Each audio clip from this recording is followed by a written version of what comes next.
Sénégal-Japon, score final 2 buts partout, 2 équipes qui se neutralisent et c'est un résultat, Sonny, qui arrange les affaires de la Pologne et de la Colombie. Oui, effectivement, parce que c'est avec la défaite de début de cette compétition, le premier match, un match qui était attaché quand même par des erreurs des gardiens.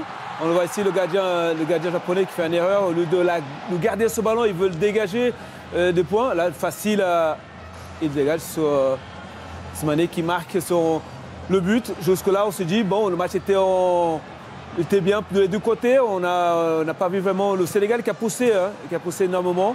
Mais le Japon a su tenir vraiment ce résultat. On a vu beaucoup d'occasions, beaucoup de situations et beaucoup de très jolis mouvements, notamment de la part des Japonais, récompensés avec cette égalisation d'Inouï dans la surface de réparation sénégalaise. Il est beau l'enchaînement, Jean-Pierre. Déjà, la première transversale est parfaite dans le dos de la défense sénégalaise. Après, il y a un petit contre favorable et puis le Japon qui mérite de marquer ce but égalisateur. Ils vont reprendre l'avantage juste avant l'heure de jeu. Les Sénégalais d'Aliou Cissé avec le but du 2-1 signé Moussa Wagué. À ce moment-là, on a vu des Sénégalais trembler un petit peu, reculer. Il y a eu 2 buts de chaque côté. Il y a eu pas mal d'espace. Ça a été quand même assez serré, assez tendu en tout cas. On n'a pas voulu se livrer tout le temps dans ce match. Ouais, non, mais on savait, il y avait par moment, il y a eu un temps pour le Sénégal, un temps pour le Japon dans cette rencontre-là. On pouvait imaginer qu'après le deuxième but de Sénégal, le match était peut-être plié, que le Japon n'allait pas revenir au résultat, parce que c'était assez calculé de deux côtés, mais moins du côté des Japonais qui a voulu vraiment aller chercher la victoire, vu que le Sénégal était toujours devant le score. Ils ont dit, bon, on va maîtriser, on va garder ce score-là. Et là, on voit toujours l'action de l'erreur de sortie de gardien, et ce moment-là. Et derrière, voilà le but égalisateur de Honda qui marque son but. Ils ont souffert en fin de match contre la Pologne après la réduction de l'écart des partenaires de Lewandowski. Là, ils ont souffert, ils ont craqué. Mentalement, on sort comment de ce match du côté des Japonais et du côté des Sénégalais, Jean-Pierre? Égalisation d'Honda. Je pense que ce match, il rassure surtout les Japonais. Mais par rapport aux Sénégalais, je pense que le gardien, il leur fait du mal aujourd'hui parce que sur ce deuxième but, il est à 100% responsable. Puis moi, je trouve que dans cette équipe, elle a beaucoup de qualité.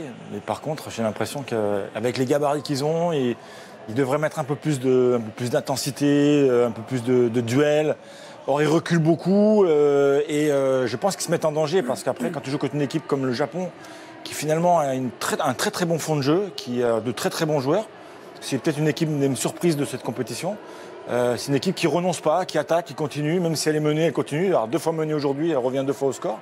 Moi, je pense que c'est une équipe qui a beaucoup de qualité. Après, elle ira peut-être pas au bout, bien évidemment. Mais sincèrement, sur les compétitions qu'il y a eu avant dans les Coupes du Monde, c'est une équipe qui est en net progrès.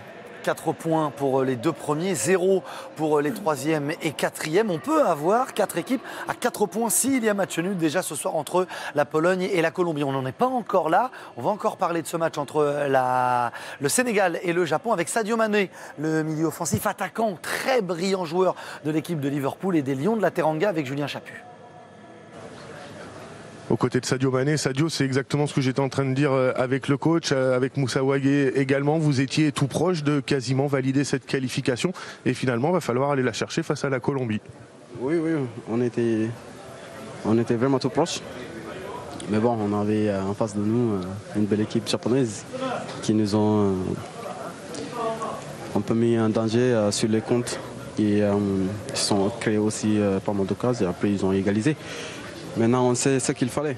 On a un match important de jeudi prochain, donc il fallait tout donner pour pouvoir se qualifier.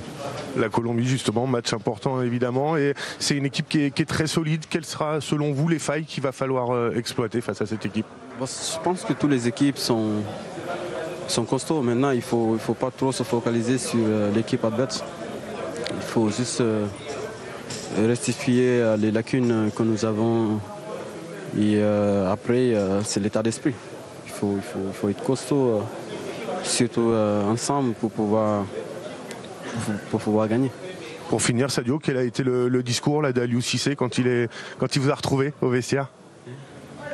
On était 1-1 et après, il a dit qu'il faut les chercher. tout en étant costaud derrière, parce qu'après ils pouvaient faire des jeux longs comme après ce qu'ils ont fait. Et être compact surtout, parce qu'il ne faut pas aller chercher, il y a des espaces, parce que ça leur permettra de jouer. Donc on a bien fait, donc on les a menés 2-1 et après fin de match ils ont égalisé. Maintenant c'est le football, il faut l'oublier et surtout préparer les prochains matchs. Merci beaucoup Sadio, bonne continuation pour la suite. Merci Sadio. Philippe Genin, Greg Paisley, on était avec vous aux commentaires pour cette rencontre entre le Japon et le Sénégal. On se pose la question du côté des Lions de la Teranga. On peut avoir pas mal de regrets pour les partenaires de Sadio Mané. Est-ce que vous partagez cet avis? On rappelle qu'à quelques minutes de la fin du match, ils tenaient presque leur qualification pour ces huitièmes de finale. Oui, c'est vrai qu'on reste sur notre fin parce que les Sénégalais, déjà, ils ont mené 2 fois au score. Donc, quand vous avez l'avantage justement de cela, derrière, il faut arriver à tenir. Maintenant, on rappellera la jeunesse aussi de ce groupe. Hein. Oui, exactement. On peut parler de regrets surtout dans la gestion de cette rencontre. Quand vous menez 2 fois au score en Coupe du Monde comme cela, il faut mieux gérer ces moments juste après avoir marqué. Et ils n'ont pas su le faire comme face à la Pologne. C'est le seul bémol du côté sénégalais parce qu'après ils ont été mis en danger dans pas mal de situations par les Japonais. Oui, avec des Japonais, on le rappelle, qui sont expérimentés. 7 voire 8 de leurs éléments ont déjà participé à la Coupe du Monde. Et bon, il y a d'énormes qualités, mais beaucoup de regrets forcément pour la formation d'Aliou Cissé. Merci Philippe Genin et Greg Paisley. On vous retrouvera évidemment tout au long de cette Coupe du Monde pour parler des autres rencontres.